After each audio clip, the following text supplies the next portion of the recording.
And welcome to the Easy Conversations podcast. Thank you for joining me this morning. I really appreciate you coming on here and excited to learn about your journey, but also share a lot of the work you're doing and hopefully educate the listeners. Based on our conversation before, I've learned quite a bit in terms of your mindset when it comes to nutrition. And I think there's a lot of misconceptions and misperceptions around that area, and people are often struggling to make the right choices. So hopefully we can shed some light on that. But before we jump into all of that, I do want to give you an opportunity to share with the listeners a little bit about yourself, who you are, what's brought you here today. Sure. Yeah. I mean, first, thank you so much for having me. I'm super excited to have this conversation with you. And yeah, like you said, before we hopped on the recording, all that you and I have, I think there's a lot of alignment here and a lot of value we bring to listeners, because really, we could dive into what I am from a title standpoint, right? Like, I'm a certified nutritional therapist. I'm an influencer online. I sell health and wellness programs. I own a couple of supplement companies. I was a professional musician for 15 years before I did all this. And that's a crazy story of how I got here. Yeah. But ultimately, I really think of myself as like an architect of freedom. I think that especially in health and wellness today, when we look at America, right, like 75% of adults are either overweight or obese. Over 90% of people have at least one marker of clinical metabolic dysfunction. 45% of children are obese. There's heart disease, cancer. You're virtually guaranteed to get Alzheimer's and dementia at this point if you live to an old enough age, which is just absolutely insane. There's so much fear around it and so much confusion and so much profitable industry built around it that people are really trapped in cages right now. It's like there are a lot of prison cells that we're living in because of the confusion of these massive industries. And we hold the keys to those prison cells. Right. We can unlock the door, we can walk through, and we can live a life of optimal health and wellness and freedom. The thing we have to be willing to do is let go of all these misconceptions and all the things that we've been taught that are not serving us.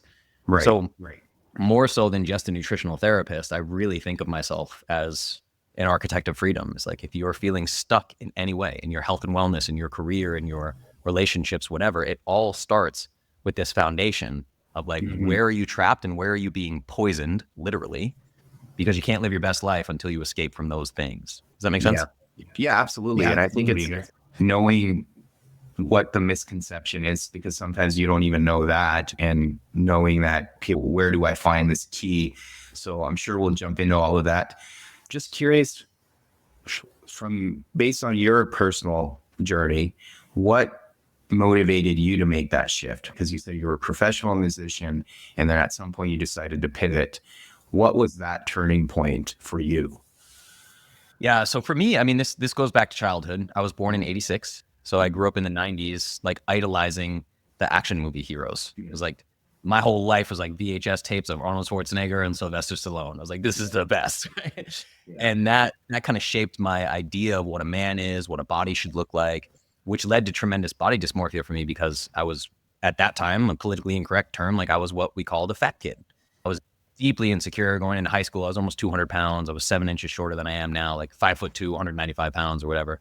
And I got teased for being chubby and all these things. And, my outlet, luckily for me, was that I became a musician and I was quite talented at it. And that led to a lot of popularity and playing shows. And then I went to Berklee College of Music in Boston.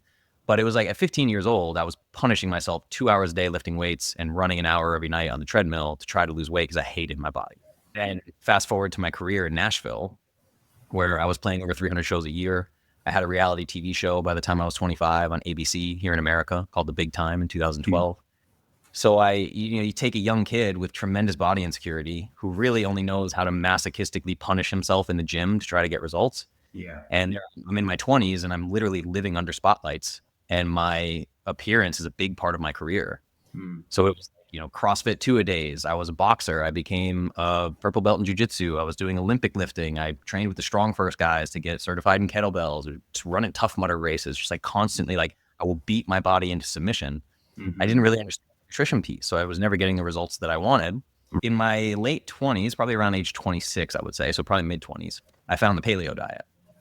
Body fat started to melt off of me. I was like, this is a magic pill. This is insane. Like, where has this been all my life? And I was well in music industry at that point. This was post TV show and everything. So my days were my own. So I just spend the days like studying about nutrition, and I became therapist because I was interested in epigenetics. Mm-hmm. And I had one client, and that client was me. I started like teasing apart my own health and wellness through the lens of nutrition and how the human metabolism works. And then the universal drop kick of it all was around that time that I was deeply studying nutrition. My niece was born terminally disabled. She was having over 300 seizures a day, like right out of the womb. So within 7 days, she was put in the pediatric ICU, hooked up to all these machines. They did over $1 million in testing on her. They gave her less than 3 years to live. They put my brother and his wife at the time on antidepressants, and they were like, this doesn't look good. Mm-hmm. And they had a hard decision of putting Savannah on what's called a G tube, where they feed her through a hole in her stomach through a tube. Yeah. And the way that this is done, this was my first introduction to the ketogenic diet. So in mainstream medicine, the ketogenic diet is used to suppress seizures, usually epileptic seizures in children and even teenagers. Mm-hmm. And when you're controlling the diet of a baby, you're just putting whatever you need to put into that G tube. And in the pediatric ICU, there's a baby formula called Keto Cal that is made by Gerber. Gerber is owned by Nestle. Our tax dollars subsidize this thing, And I knew just enough about nutrition, the way the universe lined it all up, right? And I look at this keto formula. It is technically keto because it's very high fat and very low carb. All the ingredients are hydrogenated vegetable oils. All the fat sources are hydrogenated vegetable oils, seed oils would be today. Artificial flavors and sweeteners. A lot of the vitamins in there are synthetic vitamins that aren't even really usable by a human metabolism. I brought that to the attention of the neurologist, and he looks at the bottle and looks at me, and like a scene out of a movie, he goes, I never thought to check that. And it was game over for me, man. I was like, that was a cliche kind of red pill moment where I was like, nobody is coming to save us. Like, this is a dying weeks old baby. And this, who is probably a very good, decent human being, who's incredibly well-trained in academia, has high credentials, and like is trying to help us. He's genuinely trying to help us. He's doing standard of care as it was taught to him. And I'm like, this entire system is madness. And I had already in the previous few months realized that the paleo diet goes against basically everything the food pyramid taught me my whole life. So things started to crumble in my mind. My reality got shook by this thing. And I started actually studying textbooks of biology, biochemistry, and just diving deep into human metabolism. Mm-hmm. And then I started searching mainstream medicine and learning that mainstream medicine is the third leading cause of death in America. And so I started to untangle this whole web of what I thought to be reality and how to be healthy. And just everywhere I turned, finding that the exact opposite is the way I'm trying to achieve. So I went home, I made a baby formula for Savannah in my kitchen using food dehydrators, food processors. I cleared it with the neurologists to feed it to her in her G2. And I worked with an R&D company and turned that into a shelf-stable formula. And it became my first protein powder that I started selling to CrossFitters. And then I just got on live. And I got on Facebook just to my friends, no fan page, nothing. I was like, ask questions. I'm learning a lot about health and wellness. And I started teaching people what I was learning that every week for 115 weeks straight, and started a private Facebook group. And now it's 650,000 people and thousands of transformation stories. But that was a big catalyst. No, that's awesome. And, what I'm picking up from your story, as you touched on earlier, is we all hold the key to this. And you really just took that to heart and went and sought out the information that's available. But you have to go looking for it, right? To your point, mainstream medicine isn't giving us that information. They're giving us quick fixes that are probably most likely not in our best interest. And we're just consuming it, right? Just very similar to what was going on with your niece. Now, I'm just curious, going back to the early stages of your life, because on the surface, you could say there was all this information, all this stimulus coming at you that was saying, well, you're good enough. You've got this reality show, you're performing all these shows. So all the information you're getting is, okay, there's something that you can look at and be like, okay, I am being accepted, but you were unable to accept yourself. How were you able to then shift that now in terms of what you're doing, and how's your mindset changed? What's really changed for you to be able to find that acceptance? Yeah, I love this question. I have goosebumps as you asked me the question, because I recently watched Bohemian Rhapsody, made about Queen, and he's at a party and he's very depressed and he's talking to a caterer, and the caterer is asking him like, who is the real Freddie, whatever. And he's like, I don't know. He's like, I live my life. I'm just trying to get through the moments in between when I'm on stage and I can't stand them. Such a profound thing that he said for any performer who's ever like, you could not pay me billions of dollars to trade places with Justin Bieber. It's the ultimate prison cell, and what I found is that I was getting what you're talking about. I was getting a lot of other esteem. I did not have self-esteem. Self-esteem is like an inherent worth, an inherent value that I feel in myself as being good enough, that I am worthy of love for being me, love for being talented very young at age 8. That was when I started playing piano. Yeah. I started all the phenom. This kid's the next Billy Joel. He's the next Elton John, whatever. And then in high school, I start playing talent shows, and now I'm on the news. And like, I'm literally getting pulled out of class by the principal in the morning. He's just taking me to Burger King and having lunch with me because he thinks I'm cool. And I'm like, what the heck is going on? I had a really weird reality because I popular for this thing so quickly. And then that followed me into my 20s. Dude, it wasn't until, ayahuasca kicked it off, as cliche as that sounds, in my late 20s. And my last 12 years has been a journey of like self-discovery and realize who is the authentic Justin. If I peel away all the layers of societal programming, who am I? Because I'm here in this thing playing 300 shows a year. Everyone is telling me that I'm living the dream. I'm amazing. I have this great voice. I'm handsome. I'm talented. It's like love, love, love, love, love. And I was drunk 6 nights a week. I couldn't hold a romantic relationship. And I couldn't figure out what the hell was going on. And it was only through talk therapy, I started pretty basic cognitive behavioral therapy, teasing these things apart. And later that turned into somatic work and Jungian depth psychology, which is really what I run all my programs off of now. And I realized that, my ego was formed as a child, that I get love if I am a talented performer. Right. And that's not my parents' fault. It's not any grown-up's fault. It's my little child brain. It's like, I do this thing and everyone freaks out and they tell me how great I am. That's how our shadow, if people are familiar with those terms, that's how they're fundamentally formed as a child. Your ego is the things that got you more love end up in your ego. The things that took love away, if you got punished or scolded or whatever, those things end up in your shadow. Because as a child, if you don't have love, you die. You are dependent on the grown-ups for everything: food, shelter, water. So this stuff is deep in your nervous system. So I became like, I'm charismatic, I'm happy all the time, I'm always smiling at the drop of a hat. You want me to perform for you? I'll perform for you, blah, blah, blah. And my performer switch got stuck in the on position and never went off. So the way I describe it is like, my whole life was like I was a portable cell phone charger. And every day people would plug into me and just pull the energy out of me. And I wasn't plugged into anything, man. I didn't have self-worth. I didn't understand. So in my mind, it's like, I have to have 6-pack abs. I have to deadlift 400 pounds. I have to be a purple belt in jiu-jitsu. I have to be on stage. I have to perform. If a girl wants to sleep with me because she saw me on stage and she's projecting that I'm this rock star thing, I got to now perform for her. I got to fulfill her fantasy. It was this constant mess where like the real me, there was a caricature of Justin that was getting all of love. But the real Justin, who's like kind of inside that avatar, just trying to be a normal human, wasn't getting any love. And I realized I was completely incapable of like real intimacy. Intimate. And it just left me lonely, For sure. I appreciate that. I was talking to someone about this earlier too, that there is a difference between being lonely and alone, right? So you can be in a group of 50 to 60 or even 100 people that are just looking at you and watching you perform, but you could still feel lonely in those moments because you haven't been able to connect to yourself. And everything you're explaining is just became performative. So what about, I know you touched on it being cliche, but what about the ayahuasca journey? What shifted for you? Why was there this ability to then connect to yourself and still be okay being alone and not feeling lonely anymore?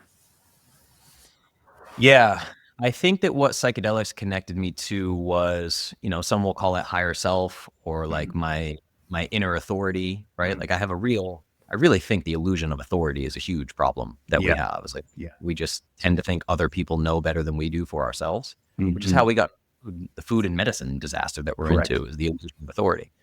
So psychedelics are hard to describe because it's an experience you really can't put words around. But what I found was when I came home from the first psychedelic I ever did was ayahuasca in Peru.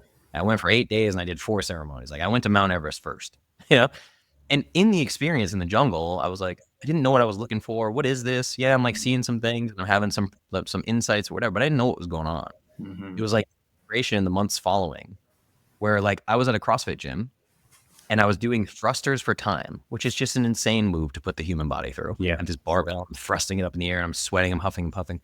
I put the weights on the ground, and I looked down at the barbell, and in an instant, my whole body was like, I'm hurting myself. This is not good for me. I don't know who convinced me this is good for me, but it's not. It's away, and I walked out of the gym, and I never went back to CrossFit.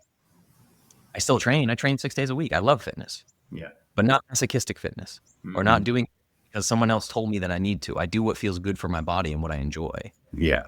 That was really it. It seemed that the more I was playing with psychedelics and somatic work, moving my body, and like Jungian depth psychology of exploring shadow, I started realizing that it's not just that I was a performer in music. I was a performer in life. And this is the reason that I can get the real profound transformations in clients today is because everyone is performing, dude. They may not be a piano player, singer, Freddie Mercury up on stage, but their mother-in-law has opinions on how they raise their kids. So they act a different way when their mother-in-law's around. Or like, I do a lot of masculinity coaching with men.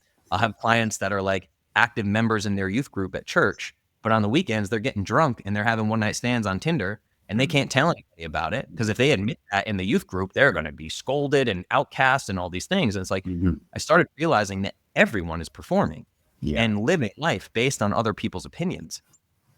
And like the truth of that is, without my music career or whatever, it's the same, dude. When a random musician from Nashville is like getting online being like, I will teach you to be healthy, I got hate from everyone. Who do you think you are? Are you a doctor? Did you go to school for this? How dare you? You're spreading misinformation, right? It's constant, these opinions of other people. And for some reason, the more I went internal, which is what I think people need to do a lot more of, I started getting really solid in who I was. What did I enjoy?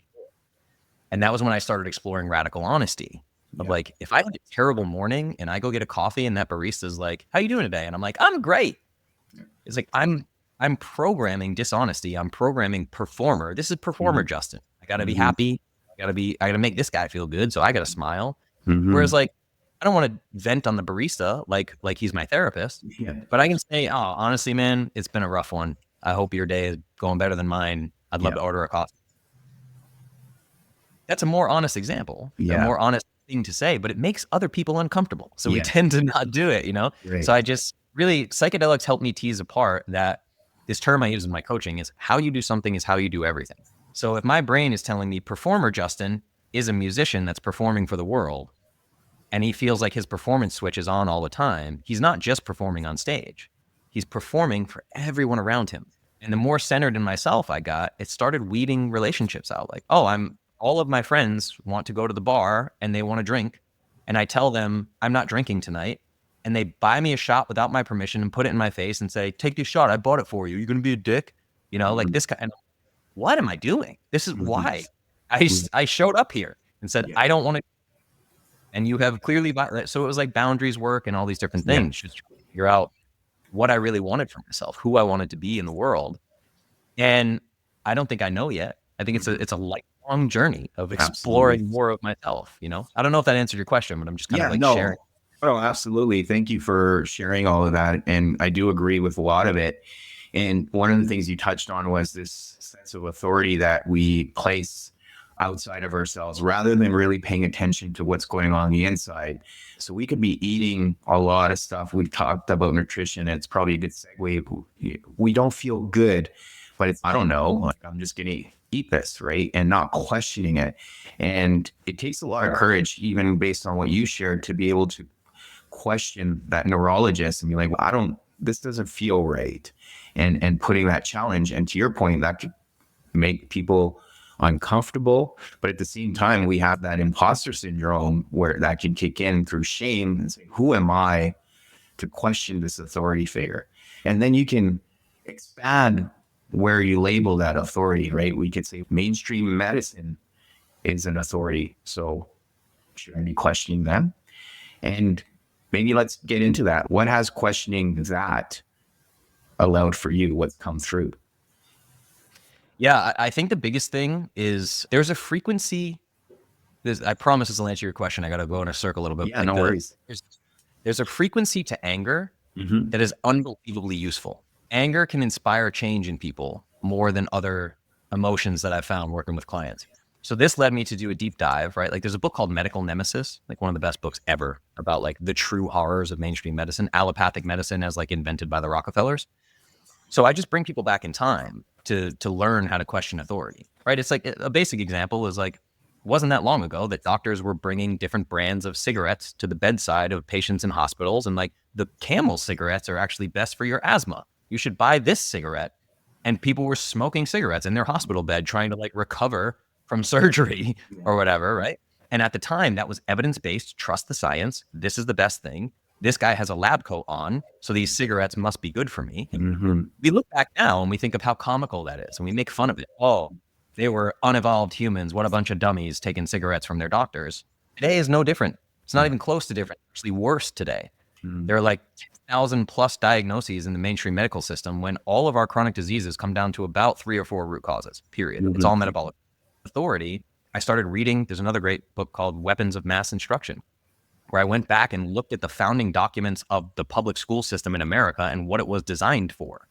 It was designed to get kids to do the same factory work that their parents were doing, but to get them to complain less while doing it. So when you look back, most of us came up in public school. I have to raise my hand to go to the bathroom. Like when my body is giving me a fundamental message of like, you have a need right now. Mm-hmm. Excuse me, please go to the bathroom. No, hold it. We're not done with this lesson. And I have to reject what my body is telling me. I have to shut down my own intuition to respect what I've been told by this perceived authority that is this teacher. And if I don't behave properly, they can lock me in a room. Yeah. What? They can remove me, isolate me from my classmates, and put me in a room because I said, no, I'm actually going to go to the bathroom whether you tell me yes or no. Control. So our whole lives have been programmed in this way by the illusion of authority. And this is where I start to take people back, like the whole argument today about seed oils, where I'm like, okay, we can sit here and try to debate science, or we can go back and see where seed oils came from. They came from Procter & Gamble, had a bunch of cottonseed oil, which was an industrial waste product. And they said, how can we turn this into profit? Let's convince people to eat it. And then they gave $1 million to the American Heart Association, which was a nothing organization. They couldn't even get funding at the time. That's the equivalent of $7 million today. And they said, create some science that says tallow and butter and whole milk and animal fats are bad, and say that these seed oils are good for you. Now we have that. In the 1980s, cigarette companies, they were told, hey, you can no longer market to children, and you have to tell the world that your products cause cancer. And they said, well, that's not good for profits. Yeah. So they bought 80% of the food companies, created hyper-palatable, ultra-processed foods. They hired food engineers to make them addictive, and then they created a bunch of cartoon characters to sell that toxic trash to your children. Yeah. So when we start to look at it through this lens, and we just go back in history and we look at what's been done here, it becomes very, very clear that the illusion of authority is one of the primary reasons for the health crisis that we have in America and now globally as the Western diet globalizes and pushes outward. Yeah. And now you have these countries that have never had diabetes before, and they have like sky high historical rates of diabetes just going through the roof, and obesity and all these things. Eat where this stuff comes from.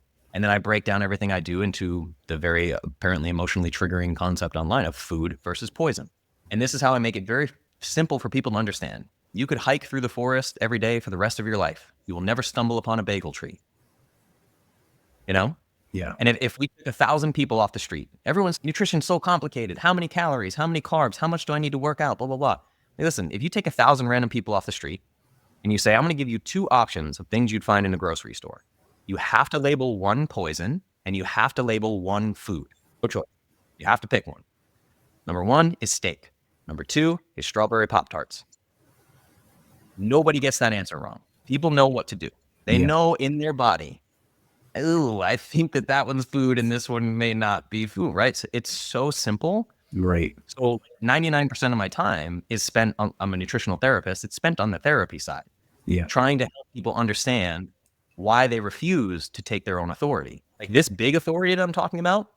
But then it's the things like you have a woman that comes and joins my program and there's no bread on my approved foods list. And she goes out to dinner with her friends and she orders a burger with no bun. And she's immediately being peppered with questions. Are you on another diet? Why are you doing that without the bun? I heard that's not right. And blah, blah, blah, blah, blah. Why are you having a drink? Just have one drink, right? So people are constantly getting hammered and their internal authority is being beaten down for the sake of performing and people pleasing. So like people will literally choose to eat poison rather than face the opinions of their friends at the restaurant. Yeah. Yeah. No, I appreciate that. And what you're touching on is the parallel there between being performative and being conditioned very early in life that you don't get to listen to your inner voice, right? And we get that conditioning from the beginning, and we get told that these are the experts, you need to trust them. And there's this other element you touched on, anger. And to your point, anger can be very powerful. And I agree. And tying into Carl Jung's work too, it's being able to take that energy and transmute it into something powerful, right? So you can be angry and upset and be destructive, or you can take that energy and channel it into something of value. And that's what I'm hearing from you is you took that anger and you're like, you know what? I'm going to go search for the answers. And that sounds like what you've done. So then the question comes, okay, so people have questioned you that, hey, you're a musician. Who are you to tell me what's food and what's poison? How do you respond to that? Fundamentally, all that I'm doing is sharing what's worked for me. Yeah. So like I carry an ethos in my heart of, we could be on this podcast right now and you could have completely differing opinions from me. I don't have to make you wrong in order to know that I'm right. Yeah. I fundamentally do not believe in objective reality. And I don't care who has a problem with that. Yeah. Right? We all live our own little subjective realities that is our lens. Why two people can be in an argument in a romantic couple, two people who love each other. They're literally living in a different reality. No, you said this, and then I said that, and it's this constant thing. It's subjective versus subjective. Both believe their opinion is objective.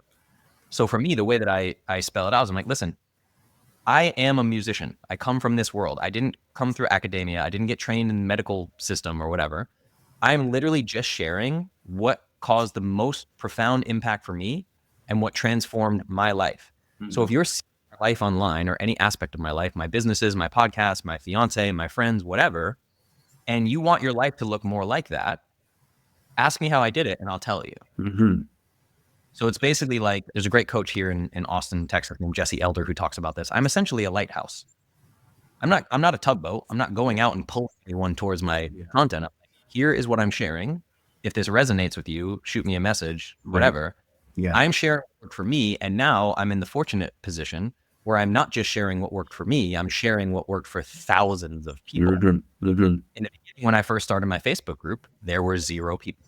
And then there were 3, and then there were 8, and then there were 15, and now there's 12,000 in that group.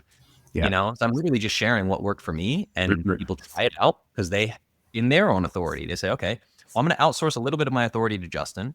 Seems like this worked really well for him. I'm going to try this on for size. And then they lose 100 pounds. They leave an emotionally abusive relationship. They quit a job that they hate. They start their own business, right? Like we have a bunch of Clovis millionaires who started their own business from listening to their podcast because I talk about starting my own business. So really just, I think of all of reality as a mirror. Yeah. This is Justin talking to Justin through a mirror. Yeah. And I'm going to get specific insights through the unique consciousness that is you. You get this exact consciousness experience is you. I can't get that from anyone else. You know? So my content, if I'm an influencer, I'm a nutritional therapist, I'm a CEO, whatever, like there's no competition for me. I'm a category of one. Yeah. I'm just share myself. Yeah. And it's funny because I've had that experience where people will ask me, what's working for you? What have you changed? And then I share something and then they get triggered. And then they're like, well, that's not true. And it's okay, then don't do it. You asked me what's worked. I've shared. The choice is yours, right? So I do agree with that. And people can make that conscious choice whenever they want. But it is interesting, right? Because your point around that subjective reality, which I think we're trying to force that reality onto other people. And that's why we have so many disagreements, so much separation, so much division, because, well, you're not agreeing with my reality, then you're wrong. But we can all be having an individual experience, and which is what's happening on a fundamental level. We're all having our unique experience that's very subjective to us. So I agree with that thought process. But then the whole idea, because around food, people will question, it's really expensive. Like, how do I choose healthy food? Because I can't afford it. Right. So there's that affordability, there's the convenience. Those are some things that I wanted to talk about too. So how do you target that or challenge that narrative that people have internalized? Yeah. I mean, one, it's a fantastic propaganda machine. You know, It's like when we talk about GDP in the government will literally talk about food prices going down as a way of like, look, we have no starving people. We can feed everybody. It's measured as like success in the government's eyes, but they're specifically talking about hyperpalatable ultra processed foods, right? A box of Lucky Charms, generic brand Lucky Charms is 99 cents and we can feed everybody. This is assuming that calories drive health. And it's not true, right? So if we look at this concept of calories in, calories out, it would be far more accurate if we said nutrients in, calories out. So what has happened here with hyperpalatable ultra processed foods is like, let's say you eat an entire bag of Oreos, you're going to get less micronutrients from that entire bag of Oreos than you would get from, say, 2 ounces of ground beef. And just nutrient density, for people that don't know, is just how many vitamins and minerals are contained in this food, right?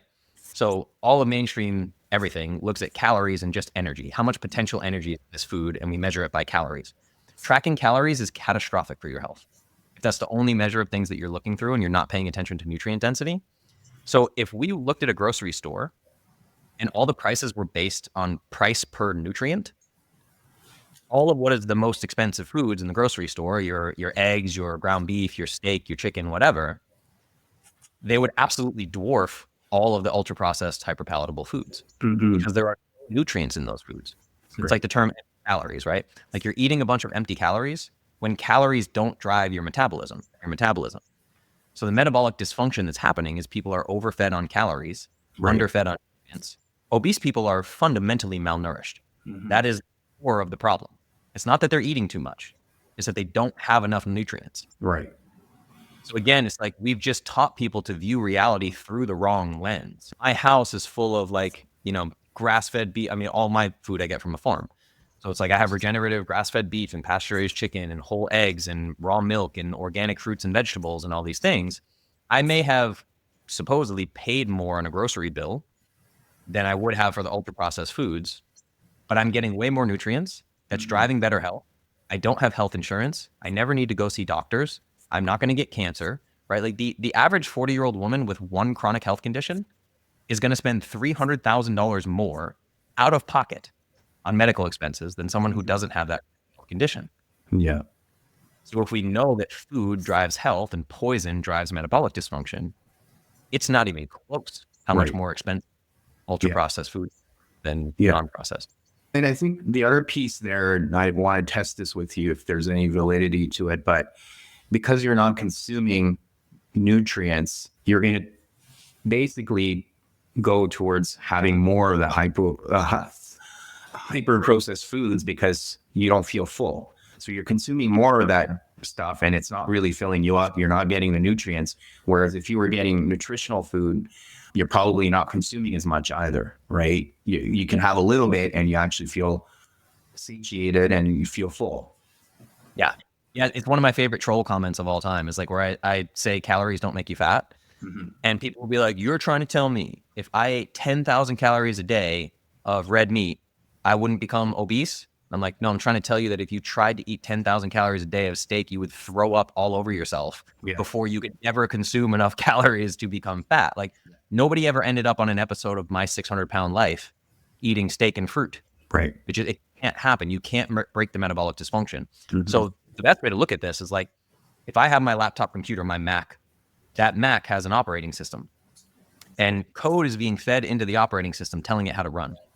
If all of a sudden I start injecting a bunch of viruses and malware and the computer starts acting in a way I don't like, and I blame the computer, right? This computer is malfunctioning. No, it's getting bad data. Yeah. The human metabolism is a supercomputer. It's being fed data through food, tells it what to do, literally print proteins. This is how like DNA works, right? Like genetic expression that's happening is coming from the data input that is food. So what you're talking about is the satiety hormones, right? You have leptin, you have ghrelin, which are basically your hunger hormones. Back in the day, before we had ultra-processed foods, this is how perfect the human system is. We have taste buds on our tongue that tell the body, the metabolism, what to expect. And there's a flavor center that detects umami flavor, which is like that salty, savory, kind of sweet taste. Historically, we only would have gotten that as humans from animal blood. That flavor center is designed to send a signal to your metabolism, prepare for protein. There's protein incoming. What the food engineers did is they made things like Pringles and Lay's potato chips have that umami flavor, which sends a signal to the brain, here comes protein, prepares the digestive system. Then the digestive system starts breaking down these potato chips and it's saying, where's the protein? There's no protein. What is happening here? So it sends a signal, you need to eat more. This is the reason why every human listening to this could easily eat an entire bag of Lay's potato chips, but they couldn't eat a 1 pound ribeye. You see what I'm saying? Yeah. So the data that's coming in from the food is making the human metabolism function perfectly. So like, as long as you are eating species appropriate, single ingredient whole foods that exist in nature, all of your metabolic machinery will function perfectly. You won't deal with chronic disease, any of these things. Yeah. So we're literally just 3 meals a day. People are like injecting a virus into their computer code. Yeah, I think that's a very important distinction. And I think a lot of people don't appreciate that. So I thank you for expanding on that. So what's the whole then?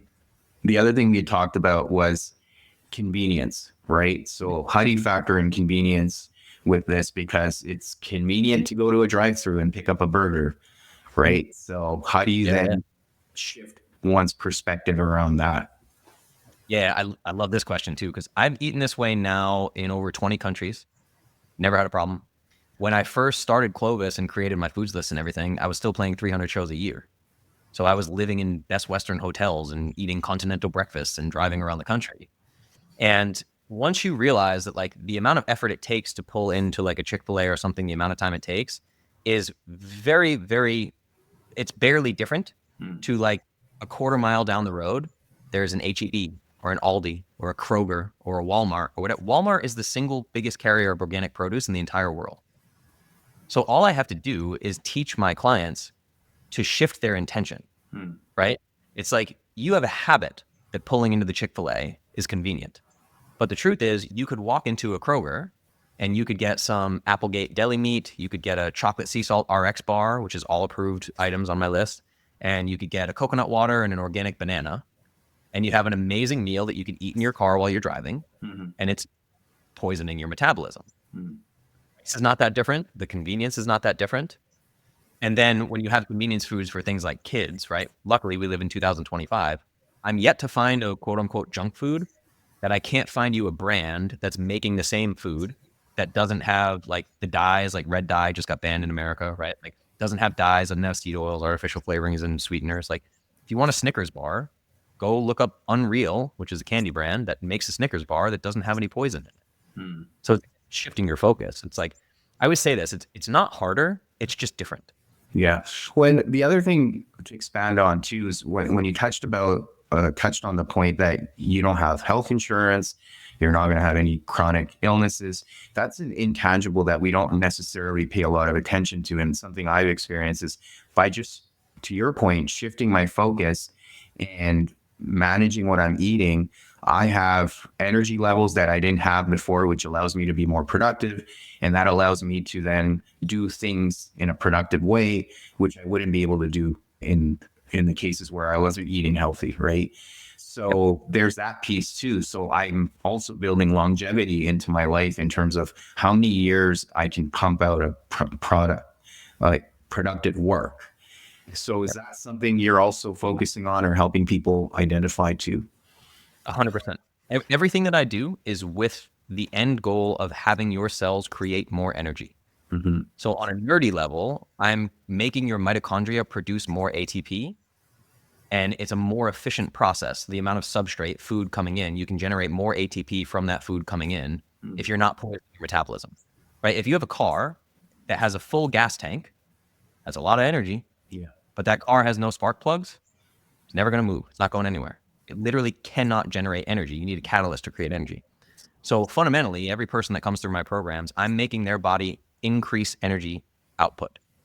And we measure their basal body temperature every morning. We can literally see their metabolism go up over time if we chart it from a graph, right? We know their metabolism is going up, their metabolic rate is increasing, they're losing body fat. It's fantastic. But to your point, right, I have a program where I help people who want to be influencers get to their first $10,000 a month in revenue and scaling beyond that. All of my entrepreneur programs have non-negotiables of like, you will only eat this approved foods list. You will eat this much protein. You must get sunshine every day. You must go for walks. Like, I couldn't function. I own 3 businesses right now. I couldn't function and run those 3 businesses and run all of my teams and go to the gym every day and take care of my pregnant fiance and have a beautiful community. You know, like, I couldn't do these things if I was not producing the amount of energy that I am in my body. So the amount of revenue or like personal income lost if I just randomly started poisoning myself with like Chick-fil-A every day and like staring at screens until 2:00 in the morning and then trying to wake up to an alarm at 6 a.m. and like try to focus on my business, it's insane. I mean, it would be exponential in difference. So this, you're right. People don't factor in the opportunity cost of feeling terrible all the time.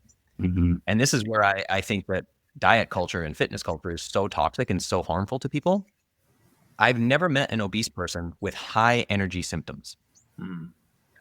Every obese person I talk to, they're tired all the time. I'm always cold. My hair's thinning or falling out. I have no libido. My teeth are sensitive. I'm kind of depressed. I'm kind of anxious. It's all low energy. And then mainstream says, well, you should be eating 1,100 calories a day because you need to be in a deficit if you want to lose weight. And they just make the low energy problem worse and worse and worse and worse. And what do they do because of the illusion of authority? They blame themselves. I must be broken. The problem is with me. They don't even question the information. They don't think to, because some influencer with 6-pack abs told them that's the way to do it, or a doctor in a lab told them that's the way to do it. So like, I mean, if people give me 30 days of just following the foods list, like they're not eating poison, all of the chronic health issues we have today are the result of the body not having had a long enough period of time without being poisoned. So if you truly keep up your diet and live this way for 30 days, on day 31, you're going to be like, I can never go back. I feel amazing. I sleep well. I'm nicer to my partner. I'm not snapping at my kids. Like, I get out of bed in the morning. I feel good. Like, I feel like going for a walk. It changes everything then. Yeah. No, absolutely. I agree on all fronts because that's something I've experienced personally too. And I think to your point, even with the diets, there's that illusion around here's a quick fix. You don't have to do anything. Just do this and all your problems will be solved. But that's not the message you're preaching. You're saying it does require discipline and effort, and it needs to come from within. And along those lines, you said you also factor in Jungian psychology in your work. How are you integrating that piece in, and how is there a parallel between that and the nutritional side of it? Yeah, first things first, I have to make people fall back in love with themselves. So everything that I do starts through the lens of self-love. And that's where the Jungian stuff comes in, because anything that's currently in your shadow are the parts of yourself that you have deemed unlovable. And that's why you hide from the world. So the reason why people will cave when their friend at happy hour says, why don't you just have one drink, when they've made a commitment to themselves, they're not going to drink. They'll break the commitment to self. They will self-betray to do what their friend wants them to do because of fear of loss of love. Fear of loss of love is the biggest driver we have as humans. Because again, we go back to childhood and our little baby nervous system. If mom and dad don't love me, I'm going to die. So this is the thing, is like, people blame themselves when they self-betray and they have the drink when they said that they wouldn't. And I try to help them find empathy and grace with themselves, because I'm like, the moment that person said, if you don't do this thing, I'm going to be upset, your nervous system felt like you were going to die. It feels like a life or death situation. This is how childhood trauma works. It follows us into adulthood. Your nervous system is still running on the information from when you were a child. I'm going to lose love and I'm going to die. So it feels really hard to tell your friend, like, hey, no, I said I'm not drinking tonight, and I'd appreciate if you respect this boundary. If you don't, I'm going to leave. I want to be here, but can you please stop trying to feed this drink to me? I told you that I don't want it, right? So once we can expose the parts of the shadow that are people-pleasing, self-betraying, living for other people, hiding, performing, like we talked about, when we integrate those parts of self and we learn to love those parts of ourselves, then you become unshakable out in public, right? The term I use for it is called unfuckwithable, right? I was on a podcast and somebody asked me, they were like, okay, so let's say previously in your life you didn't love yourself and now you do love yourself. What's different? How does it feel when you love yourself? And like psychedelics, it's very hard to explain because it's a felt thing. It's hard to express in words. But the best answer I could come up with is the moment you start deeply loving yourself, other people's opinions do not matter at all. It doesn't matter if someone tells you you're wrong, if they call you a quack, if they don't agree with your decision, if they want to hurl insults at you. It's like water off a duck, man. It just doesn't matter. So I have to try to get people to a place where they love themselves and they're making decisions from a place of self-love. Mm-hmm. Does that make sense? Yeah, I think the idea here is you become very grounded and you're connected to yourself. And then you're able to then make decisions that align with the choices you're making. Now, it can be very tough, right? And you may tell your friend that, hey, I don't want to drink, stop pushing this on me. They may not hear you. And that's, again, that's not about you, it's about them. And going back to the whole point of being so connected to yourself that you can then be able to confidently say no and walk away, right? And that requires a lot of time and effort. But then I think that goes into then making healthier choices in general, not only with people, but even with food, right? So that definitely makes sense. And I think that was something you had to, in your own life, identify, right? So from being that performative person to then being fully integrated with yourself. And that's where I see that parallel. Absolutely. It's 100% that, man.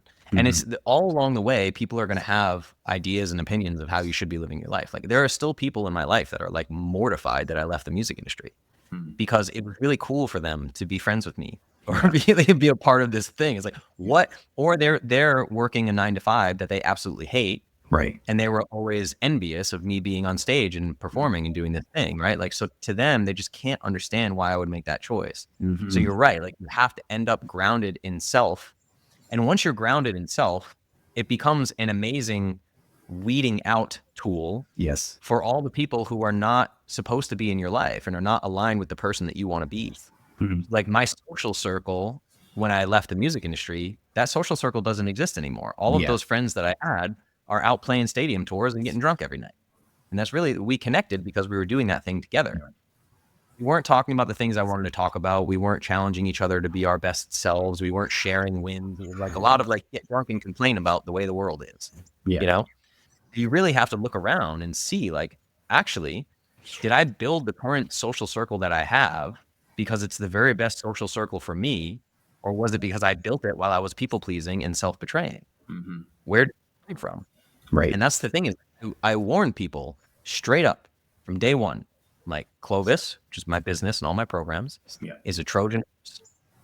You're coming to me because you want to lose 100 pounds. I am going to reveal to you how you have built an entire reality that is not conducive to you losing 100 pounds. You are sick in your current environment because your current environment is not aligned with who you want to be in the world. So you're going to have to make a lot of changes. And this is why I said when we the base of the pyramid is handled with food versus poison, we get the poison out there, and then people start to feel better and they're like, oh man, like actually my partner is emotionally abusive. It's going to be very hard for me to live a life of optimal health and wellness if I'm being abused in my home. Correct. Or I spend 40 hours of my week at this job that I hate where people don't respect me and they treat me bad, and I have to drive 3 hours a day in rush hour traffic, and that's bad for my nervous system. It's going to be very hard for me to be healthy while doing that. And you have to analyze the whole puzzle. Yeah, absolutely. And what I'm hearing from you is energy. So not only are you feeding your body with energy through food, you also feed your body with energy with people and your environment. And sometimes it requires a wholesale change. And sometimes you just need to start with that one thing and everything starts falling in place, and you start to, for lack of a better word, wake up and realize, oh, I've been poisoning myself with everything, right? And it's not always just food. To your point, it could be all aspects of our lives. And that's the most important thing. And that's where it comes back to this inherent desire to love yourself. And then you're able to make those healthier choices. Oh, 100%. I couldn't have said it better myself, man. Yeah. I mean, that's it. Like you have to look around and see all the places. Again, if we go back to the beginning of the conversation, the prison cells you're living in are a result of you allowing yourself to be poisoned over and over at every turn. Or like the term toxic is like very popular today. Like toxic comparison culture, toxic diet culture, toxic masculinity, right? There are aspects of everything in the human environment. There's a spectrum of masculinity and part of it is toxic. There's a spectrum of femininity and part of it is toxic. There's a spectrum of fitness, right? If you try to go from 0 fitness a day to following David Goggins, and you're going to go try to run 100 miles, you're going to seriously hurt yourself. You're going to do a tremendous amount of harm to your body. That's not good for you. It's too far on one side of the spectrum. Yeah. You know? It's just, and this toxic stuff creeps in everywhere, For man. good. Everywhere. Yeah, for sure. For sure. And I know, Justin, we touched on a lot of stuff, but I'm also trying to be mindful of, is there anything else that we haven't touched on that you think would be of relevance and we can expand on? Yeah, I think if I could try to teach one thing for like developing this kind of freedom in the world, because I am fully free. Nobody tells me where to go, what to do, where I need to be, how much money I can make. Nobody is in control of me but me, which requires extreme ownership, right? But again, if we go back to the mirror, because here's the thing that can happen with an episode like this one is you can listen and you can say, this Justin guy, I think he's onto something, and all the people around me, and all of a sudden you slip into victimhood, right? It's my boss's fault. It's my friend's fault who tries to give me the drink. It's my partner's fault who's bringing home pizza on a Friday night when they know that I'm on a diet, and they start to lash out Yeah. in a way that's very like victim-y and blamey. I'm asking you to understand that your entire reality is a mirror reflection of your internal state. You're not being loved by people the way you want to be loved because you don't know how to love yourself the way you want to be loved. You're giving in to peer pressure. You're getting peer pressure in your life because you are not solid enough in yourself to reject the peer pressure. Yeah. You have to understand that what I'm really talking about here is extreme ownership. You cannot change other people in your life. If you have an abusive partner, you're not going to change the abusive partner. You can only change yourself. You train the world in how you will allow yourself to be treated. Right. So what I'm saying is like, if all of this is resonating and you're like, oh yeah, I'm absolutely right. Like the answer is not to run out and start lashing out at everybody else and telling them again, you're wrong and I'm right. Like that's going to be disastrous real quick, you know? For sure. Yeah. And what I'm hearing there is if you're able to change your internal state, then so does your subjective reality. That changes too, because we are the creators of the reality around us. I'm a firm believer in that. And once going back to emphasizing your point, once you're able to choose yourself and love yourself, then everything else changes around you. I definitely agree with that and appreciate everything you've shared. Now, Justin, thank you again for coming on here and sharing your wisdom with us, educating us. For listeners that want to learn more about your work or even find you, what are some ways they can do that? Sure. Yeah. My social media handle is the same on all platforms. It's at Justin Nault Official. So I always recommend, I'm probably most active on Instagram. If you go to Instagram, Justin Nault Official, click the follow button and just send me a message. And I'm just going to respond. Say, hey, how can I help you? Want the foods list? I'll send you the foods list. If you want some self-love practices that I do, I'll just send it to you for free, whatever you need. And I'll just see how I can help. No, that's great. We'll put all of that in the show notes. But thanks again, Justin. Really appreciate your time and willingness to do this. Same, man. Thank you so much. It's been a pleasure.